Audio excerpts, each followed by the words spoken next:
Good afternoon. I am Dr. Ollie Jones, the co-president of the Ohio Grandparent Kinship Care Coalition. Welcome to our monthly Zoom meeting. We're excited about our presenters today. But before I introduce our presenters, I want to say to the kinship care providers who are online, I want to ask you to put your name in the chat to be eligible for a drawing. There will be one drawing for a $50 gift card. So go ahead and just put your name in the chat, and that'll take place at the end of our session. Once again, welcome and thank you to our monthly Zoom meeting. We have an excellent topic and presenters today, and I do want to introduce them. Let me start with, let me say that our next Zoom meeting will be May 17th. May 17th is our next Zoom meeting, and we will feature a presentation about Ohio Women, Infant, and Children's WIC program. So please get the word out to your family, to your friends, to your church members, and invite them to get involved in these monthly Zoom meetings. Also, the Ohio Grandparent Kinship Coalition will be contacting caregivers in the next few weeks, requesting your participation in a follow-up project to a recent oral health care survey to provide your stories about oral health care experience of the children that's in your care. A stipend will be provided to those who are chosen to be involved. Please watch out for the email. And I want to say also to the attendees, check for a recent email about eligibility and enrollment for a $1,000 per child for after-school enrichment program. So make sure you check your personal email for that. The $1,000 per child is for Ohio After-School Children Enrichment Program. And the Ohio After-School Child Enrichment Program Education Savings Program, Ohio Department of Education. So please check your emails for that information. If you have any questions, please feel free to reach out to us for any clarification. Introduction of our presenter, OhioRISE Ohio. First integrated statewide program to help children and youth who have complex behavior and health multi-systems need. And as we proceed, I also want to encourage you to pass the word around so that we can have other caregivers on the meeting. Our first presenter is Kelly Smith. Kelly Smith is an External Affairs Administrator of the OhioRISE at the Ohio Department of Medicaid. In her role at Medicaid, she leads stakeholders' engagement activities to design and implement the OhioRISE program, ensuring all community partners and providers are informed and ready to serve children and youth while continuing to grow the system of care for those who have complex behavioral health and multi-systems needs. Kelly holds a bachelor's degree of arts and political science from the University of Akron. Our second speaker would be Shannon Hunter. She is the Family Engagement Director for OhioRISE. She is a United States Navy veteran. Thank you for your service. Pursuing a doctorate in healthcare administration. She has a master's degree in social work and over 20 years in the fields of social work, public administration, and behavioral health, along with over 12 years of supervisory and leadership experience. She has lived experience of parenting children with significant behavioral health challenges and co-occurring disorder. Fun fact, Sharon sang for Dr. Martin Luther King's daughter, Yolanda King. And our last speaker is Sharon Harper.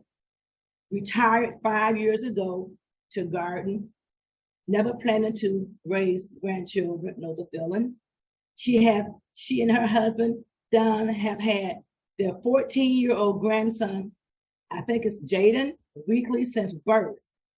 and they became his full-time caregiver on November 15th, 2021, meaning they got legal custody. They discovered that he had experienced significant trauma in his home and began to become aggressive with them. In May 2022, they took him to Columbus Nationwide Children's Hospital for an evaluation. Children's Hospital regulated his behavior and with medication, and learned how to trust, and he learned how to trust people. In September 2020, he was accepted into school and has been progressing very well. So as you can see, our presenters have learned experiences about the topic today. So at this time, I want to thank you for your commitment to be here. I will turn it over to Kelly. Thanks, Dr. Jones. Hi, everyone. Great to be here with you today. I'm going to go ahead and share my screen, bring up our PowerPoint presentation.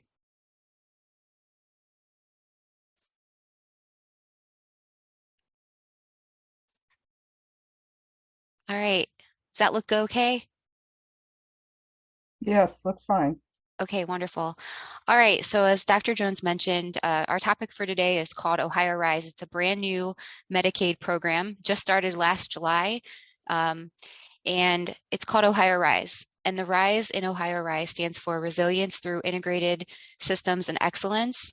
And it's because we want to start integrating all of the services and supports across any youth serving system. So the developmental disability system, the behavioral health system, the hospital system, our child protection system, our court system. We want everybody to start working closer together to serve families better. So again, I mentioned that the program just started in July 1st. I don't know how many of you have even heard of it yet, but that's why we're excited to be here today so that we can share information about it. And hopefully maybe you might find it as a benefit for your grandchildren, and maybe you know some other grandparents that might be able to use it. So OhioRISE is a specialized Medicaid managed care program for children and youth with complex behavioral health and multi-system needs. So these are kiddos that are involved in multiple systems, you know, every system that I just mentioned, the DD system, child protection, the courts, and they also have a behavioral health need. We want to make sure that in this program, we're offering new Medicaid services, and I'll talk about those in the next slide, and also care coordination. Our care coordination is a key component of OhioRISE. Care coordination is what links families and youth across all of those systems that they're with. Care coordination uses a model called high fidelity wraparound, and that model puts families and youth at the center of their care, and it really does prioritize their voice and their choice so that they stay engaged with their treatment and have better health outcomes. We're also trying to make sure that OhioRISE supports a youth and family's needs across all of these systems that they're involved with through that care coordination process. So when you think about OhioRISE services, we kind of call it our wheel, if you will, of services. So I'll start over on the left-hand side. Kiddos in OhioRISE, they have access to all of the behavioral health care treatment services that they do today. They're just covered by Aetna, the OhioRISE plan. And I'll move up the wheel to Mobile Response Stabilization Service.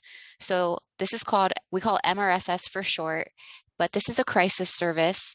It's not across the state yet. It's in a lot of counties so far. It recently was on 7/1 when we implemented the program. The Department of Medicaid started reimbursing for this service for the first time. Previously to that, this was just in a few counties, and it was a grant-funded service. So now it's Medicaid reimbursable, and we expect it to grow across the state over the coming years. So it's a crisis service. When you call that phone number, 1-888-418-6777 or MRSS, you are linked to someone who will come out to your home or in the community, wherever you're at, and you're experiencing that crisis with your youth, and they will de-escalate the situation, and they will perform an assessment to see if your child or your grandchild is eligible for the OhioRISE program.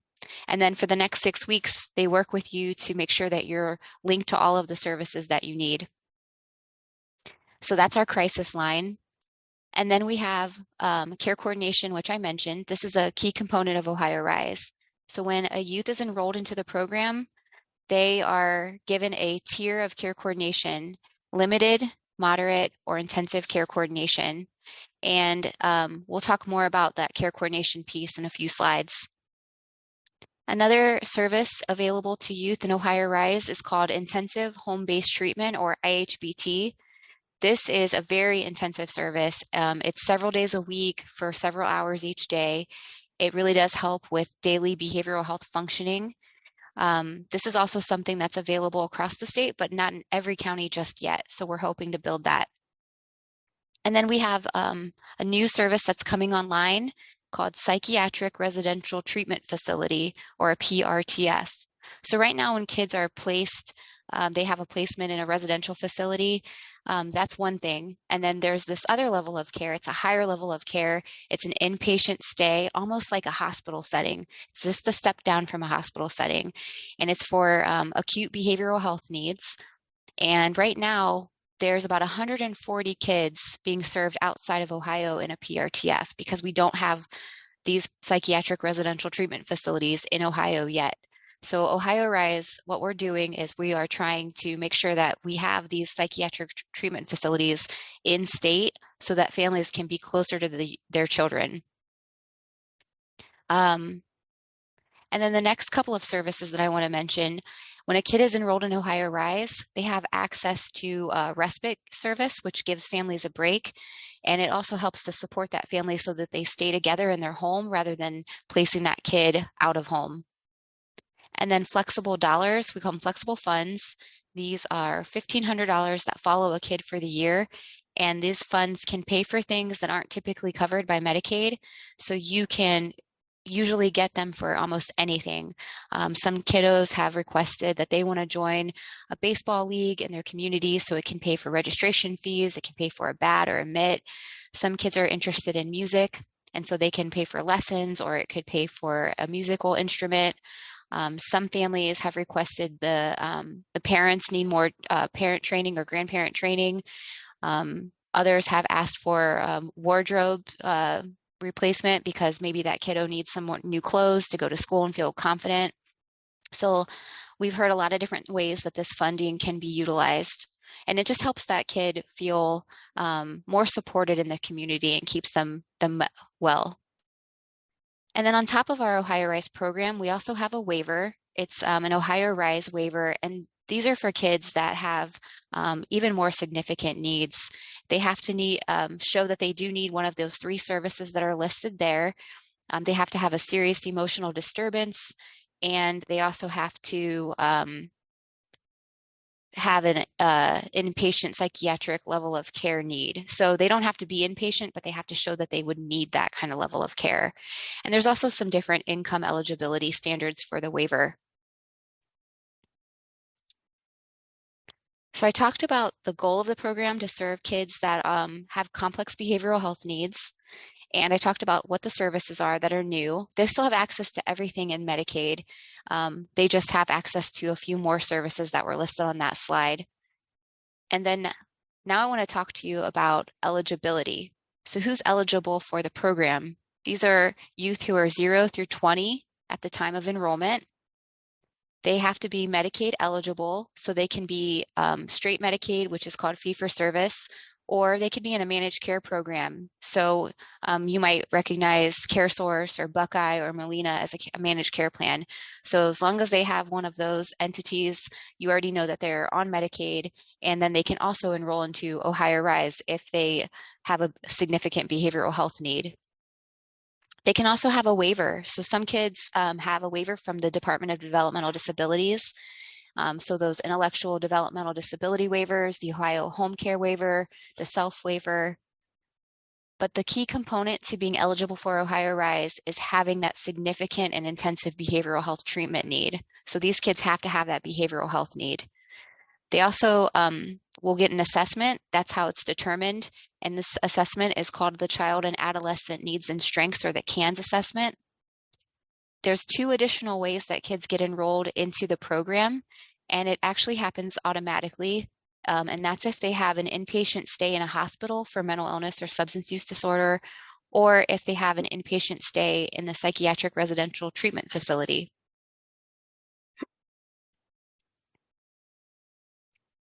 So what is that CANS assessment that determines eligibility? Just a little bit more about it. Again, it's called the Child and Adolescent Needs and Strengths Assessment Tool. And it does look at both the child and the family, and it looks at their needs and their strengths. So it's getting that whole picture of what's going on in the family, and it tries to identify any gaps that exist. And then it also recognizes what are those strengths that the family has and how can we build on those. And then it also, it determines program eligibility, and then it's used in an ongoing fashion to do care planning. So what does that family need ongoing? Over on the right, there's the different purposes for that assessment, and I already went through a couple of them. It also determines eligibility for that waiver that I talked about in the last slide. And then I did mention this briefly, but it does also recommend a tier of care coordination. So there's those 3 tiers again. So a kid that's enrolled into OhioRISE is given a tier assignment. Tier 1, that's limited care coordination. So these kids don't need a lot of care coordination. They're doing pretty good. Their families don't need a lot. Or maybe their family doesn't want a lot of intensive support. So maybe they just want limited care coordination. So they can always opt to have that tier 1.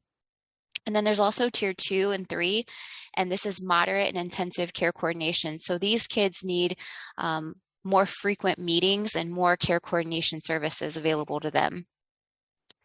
It can also recommend an out-of-home treatment setting. So in case that kid needs a placement in a mental health residential treatment setting, or they need some sort of substance use disorder setting, or maybe something with an intensive care facility or a psychiatric residential treatment facility.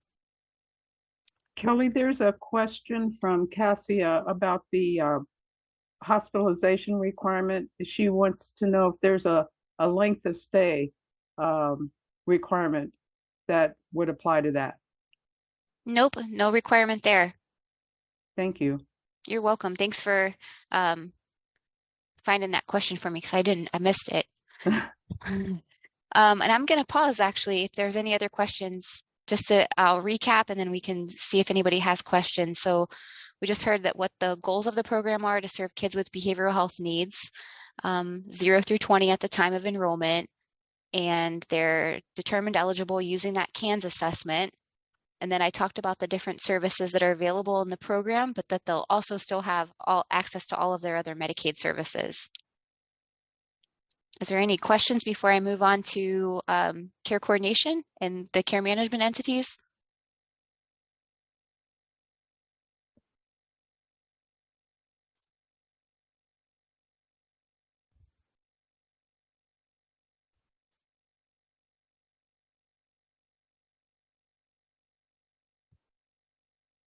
Can I ask a question of the group?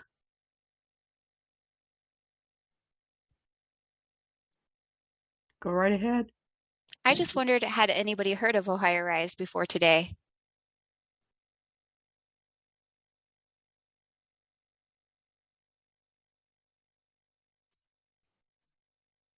Okay, I'm seeing some yeses. But this is informative so far. Great. Wonderful. That's amazing.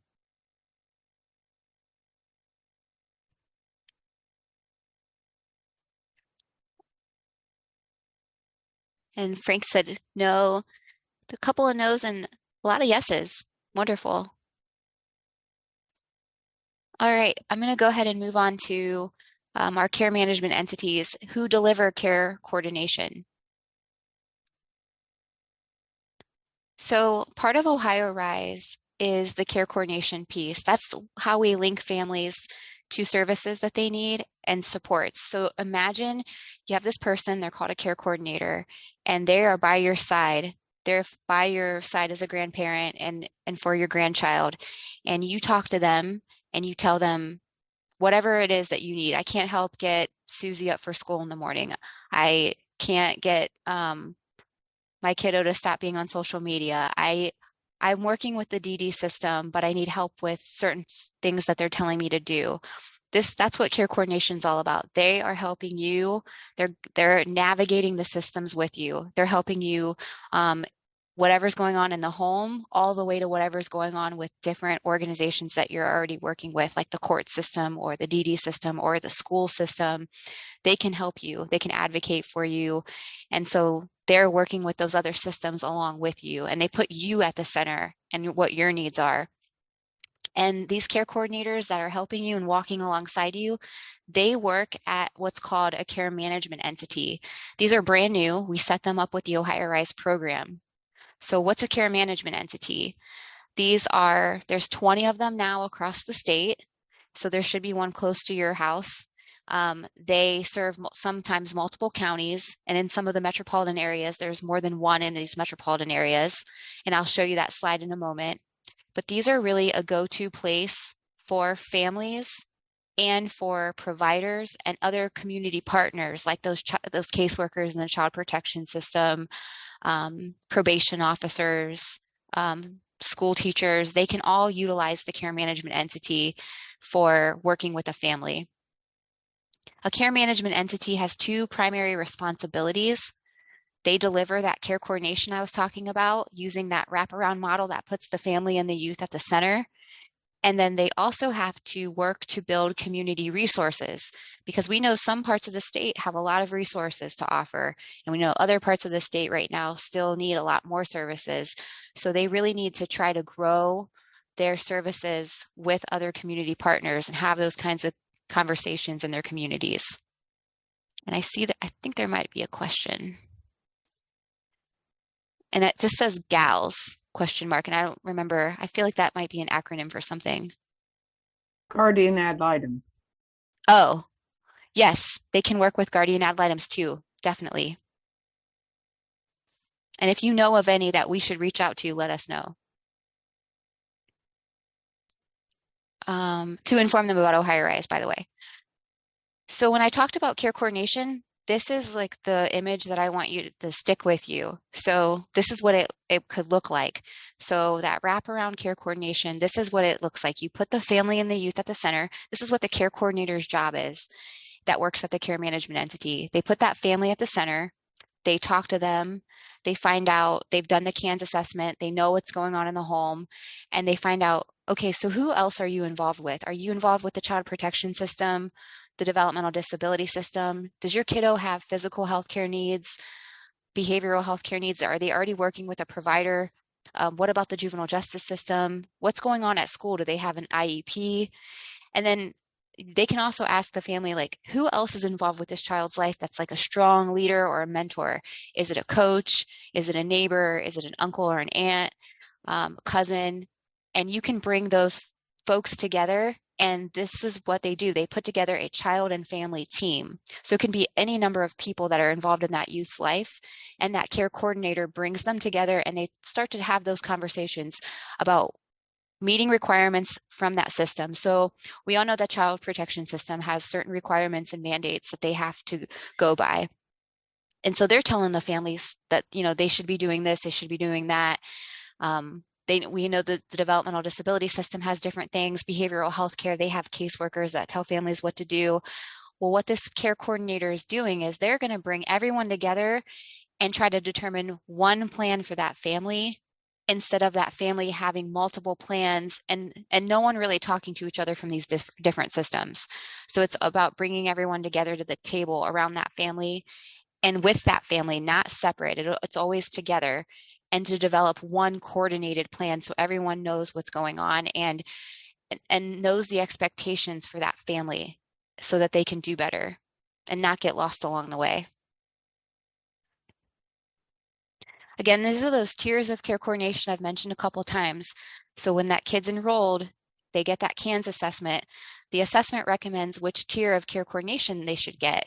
That limited care coordination, those are kids who have lower intensity care coordination needs.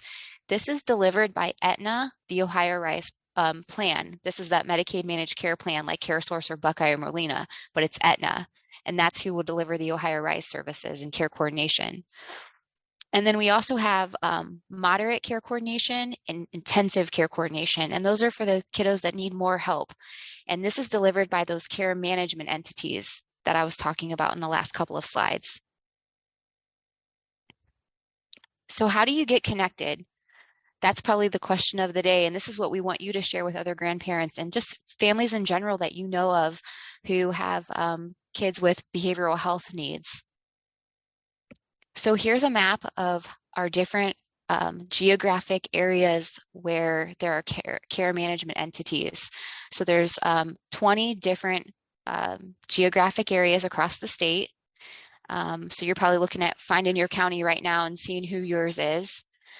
We've color coded all of them. And then we've divided the metropolitan areas. So Cuyahoga County has 3 different catchment areas for care management entities.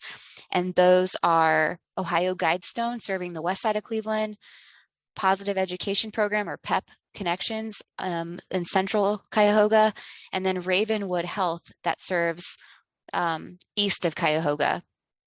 And then in Franklin County, there's 2, and that's the Buckeye Ranch and the Village Network.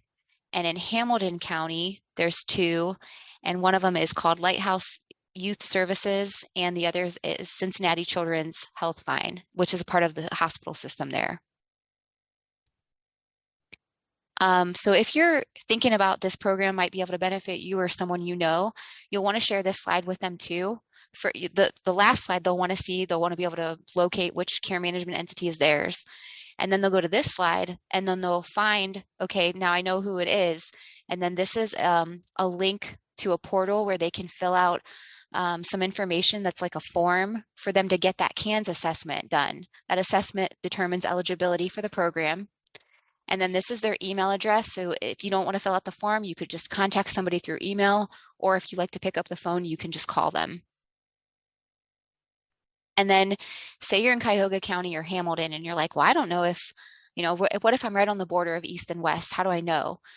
You can look it up by zip code, and then you can go back up here and find out, am I West or am I Central Cuyahoga? And Kelly, we will be adding this PowerPoint to our OGKC website, but in case people, aren't into that kind of search, is this available on your website? Mm-hmm. Okay. Yep. And maybe we can get that at sometime before the end. Okay. Thank you.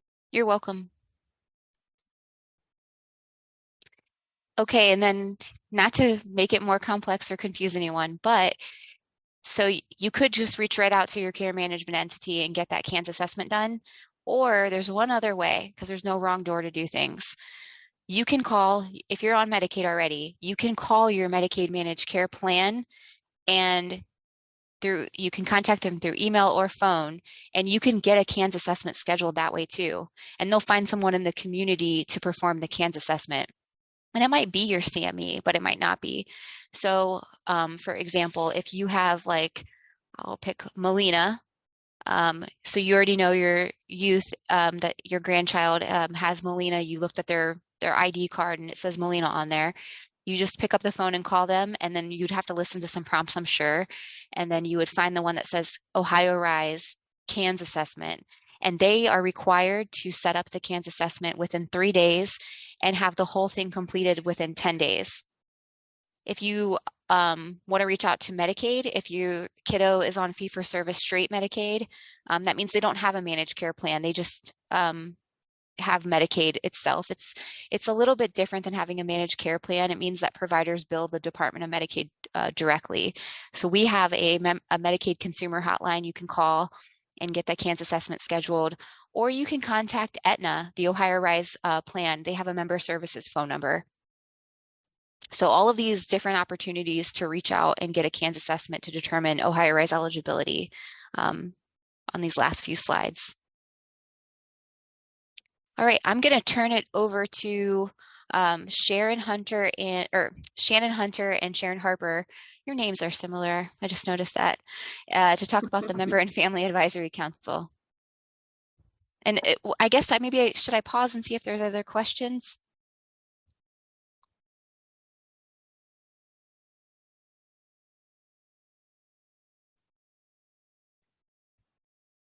All right, I'll go ahead and move on. All right.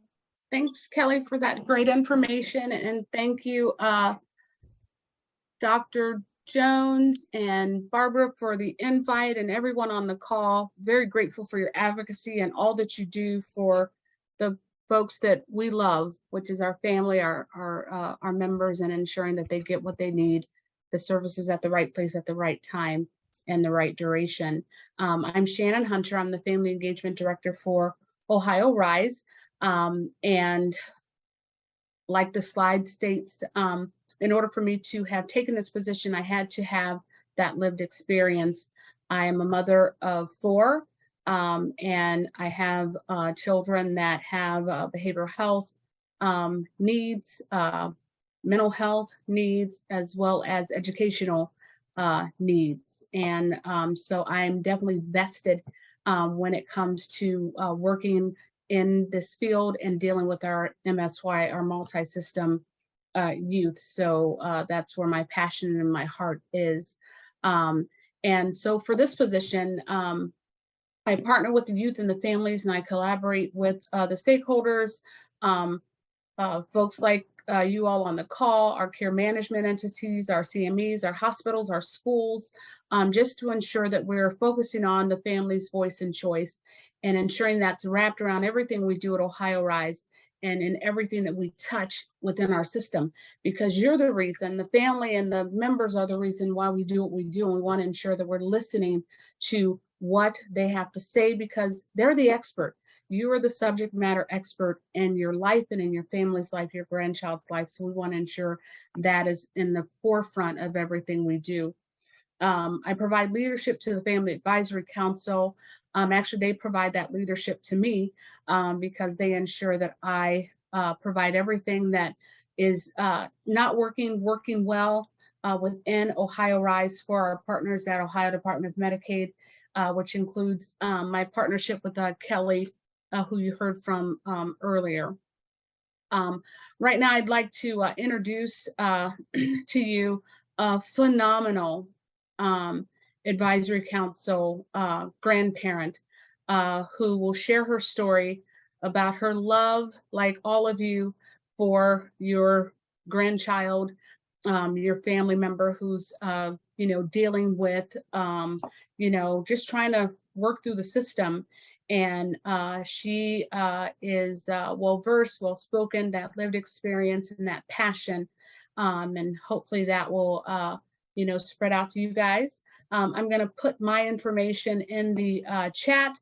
So if there's anyone that would like to come to our advisory council meetings, just have them reach out to me via email or my cell. So I'm going to turn it over to Sharon. Thank you.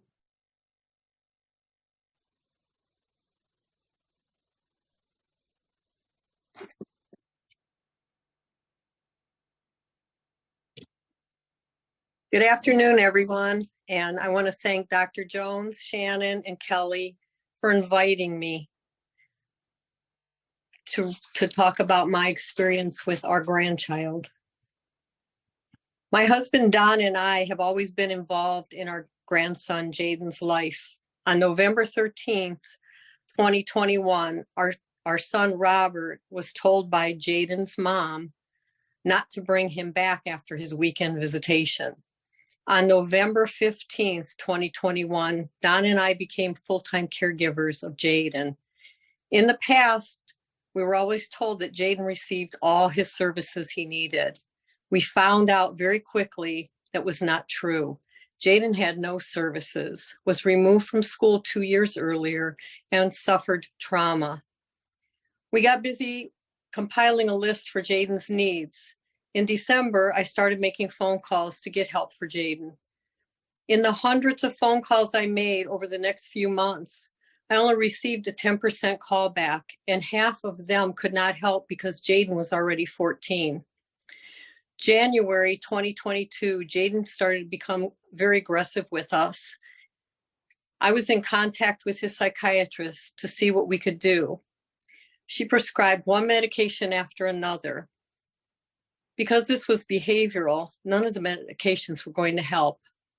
My last call to her was on May 2022, when she advised us to make Jaden a ward of the state and walk away from him. Jaden didn't need us to walk away from him. He needed people that would fight for him. That is what we did. We got him speech and occupational therapy and a tutor. We wanted a school that would meet all Jaden's needs. I started calling and viewing schools and reviewing everything with Robert and Don. Our first choice in a school didn't have an opening. I kept searching for more services. Jaden's behaviors were getting so bad, we did not know if we were going to be able to continue caring for him. Through a friend, we learned about nationwide children's hospitals. In the beginning of May, Robert and Don took a ride to Columbus to see if there was help for Jay. They decided not to let him be admitted at that time, but to have the doctors at Children's contact his current doctors with suggestions. Jaden's doctors would not accept the advice. 2 weeks later, Rob took Jay back to Children's hospitals and had him admitted. The team there went over his meds, his behaviors, the trauma he suffered, the learning disability he has. They reworked his medications, showed us social stories, which we never knew anything about. They trained us on how to handle his meltdown so he would not do property damage or harm himself or any of us. With all these tools in hand, we started seeing a turnaround with Jaden. June 2022, Jaden got an SSA and behavioral therapist through the board of MRDD. In July, Jaden was accepted into the OhioRISE program. All of these have benefited Jaden's progress and us as we are on the monthly meetings, getting to know some amazing people. September 2022, with a team effort, Jaden was accepted into Pep Prentice, our school of choice. Jaden loves his school, which is a first for him, and they love him.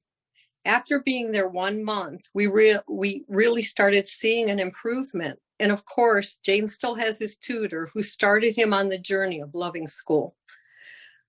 Jaden is better. He still has meltdowns, which are not as bad as they were, not very often, and much more controllable. We are happy we fought for this sweet boy and continue to fight for him, as he does not have a voice to fight for himself. Let OhioRISE help you in helping your grandchild, because it's an amazing experience.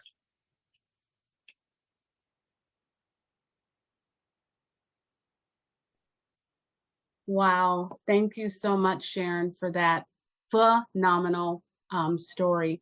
I'm going to turn it back over to Dr. Jones and see if anyone has any questions for us. So thank you again, Sharon, for that impactful story. And thank you, Dr.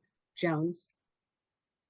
Thank you for that, for those great presentations and for the wealth of information that if we can't use now, I'm sure down the road there will be somebody that we meet or know that we can share information with. This will also be posted on our website.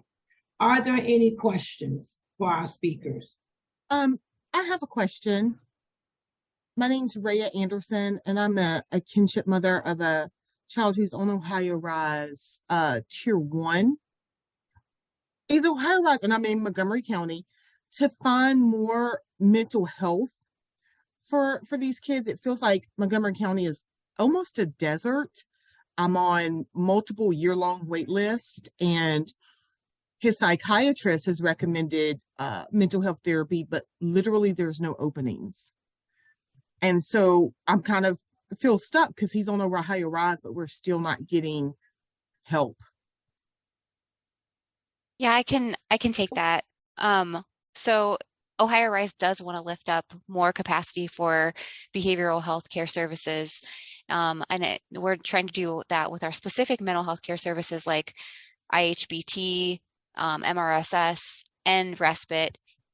We also know that there's a shortage across the state and the country right now with mental health the workforce shortage that exists today, and that's always been really serious, even prior to the pandemic, which has only exacerbated it.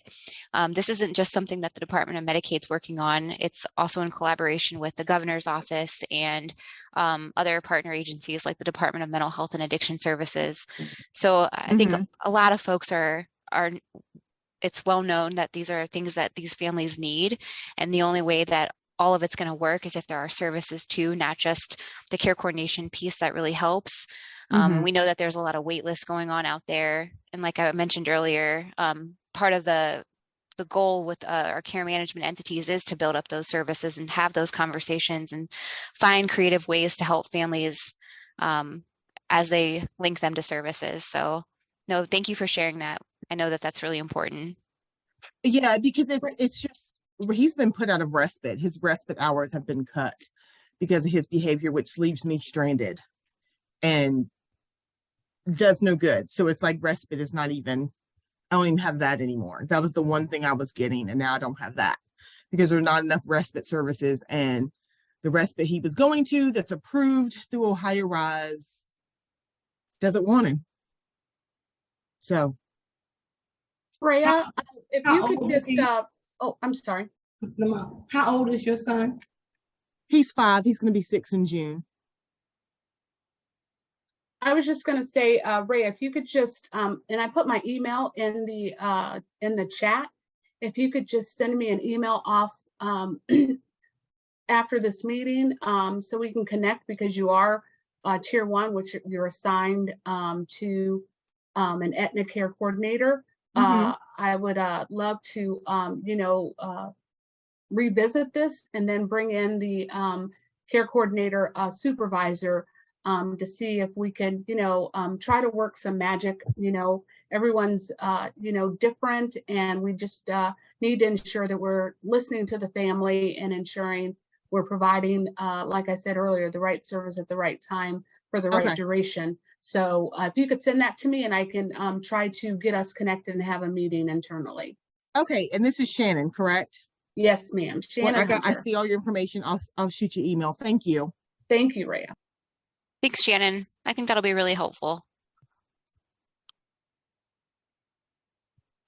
Are there any other questions for our speaker? I also have a question. I'm just curious about the CANS assessment. Is that like an observational thing or like a caregiver report measure? I was just curious about that screening tool you all use. Ask a little bit more, and I'm not an expert in the CANS, but I can always find out. Oh, I just didn't know if it like someone came and visited and like observed the family, or if it's something you can do over the phone just based on like caregivers reporting going on. I think it's whatever you're comfortable with, right? Shannon is like member and family voice, so, but it's not like an observation. It's more of a, I think it's more of a some questions. Yeah, it's a screening tool. It allows the assessor to know when we talk about tiers, which tier the person will be assigned to, whether it's Tier 1 being the lower, Tier 2 moderate, and Tier 3 intensive. So there are questions to be that you answer. But like Kelly said, we try to listen to the family's voice and choice, but we do prefer in person, because you can do a lot of things, over the phone that you can't see, in person. So those visual cues are very important, but they do also do them via like Zoom or Teams. Perfect, thank you. You're welcome. Are there any other questions?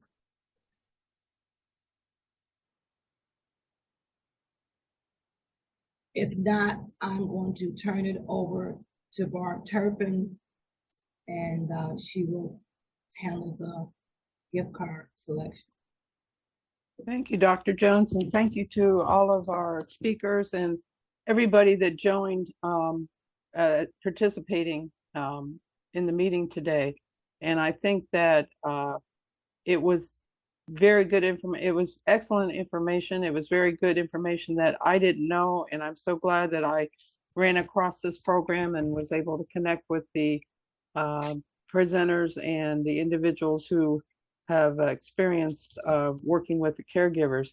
We are going to. I'm sorry, excuse me, before you pull the name, someone just dropped in the chat and asked the question, are there any income, what is the income requirements to be part of the program? And it's kind of a two-part answer. One of the first things I would say is you have to be Medicaid eligible. So for the OhioRISE program, if you already know that you are, you can contact your managed care organization to get going with the CANS assessment, or you can contact the care management entity and do the same thing. If you're interested in the OhioRISE waiver, you do have to meet certain criteria that makes you eligible, and those are based on treatment needs, like having a serious emotional disorder, having that inpatient level of care that need, and showing that you need one of those services that are a part of the waiver, like out-of-home respite, transitional services and supports, and then extra funding in the flex funds, so everybody could use more funding there. When you are eligible for the waiver, you don't have to meet certain requirements that are typically in the Medicaid program. There's a certain it's called a SIL, which is I think it's called like a special income level. I forget what it stands for, but anyways, they'll look at the youth and not the family income. But you have to meet very strict requirements, meaning that the actual treatment needs are more strict than the normal OhioRISE program. So I did put my email in the chat in case, Darlene, that you want to talk further about it. Any other questions for our speakers before I turn it back over to Ms. Barb? If not, Barb, I'll give it back to you. Thank you. Okay, we have selected our gift card recipient for today, and that would be Rhea Anderson. And we are glad that she was able to join us. And so Rhea, I have your email, and I'll be contacting you about your information so we can get the gift card to you. And once again, thank you everybody for joining us for this very, very important and informative presentation. And please, if you have any other questions after the presentation, please feel free to email me, and we'll definitely get back to you. We'll be posting this on our website, and then also the website for the Medicaid contains the information also. I think probably the easiest way to get it is to go through your Medicaid managed care program or the straight Medicaid program. That may be easier for everybody to get in touch with them and get coordination between them and the OhioRISE program. But all this other information will be out there. And again, our next meeting is, as Dr. Jones said, is May the 19th, and we will be having the WIC people come and give us information about that. That's another program that I think very few or not as many caregivers know about, and could be beneficial to them depending on the ages of the children that they have in their care.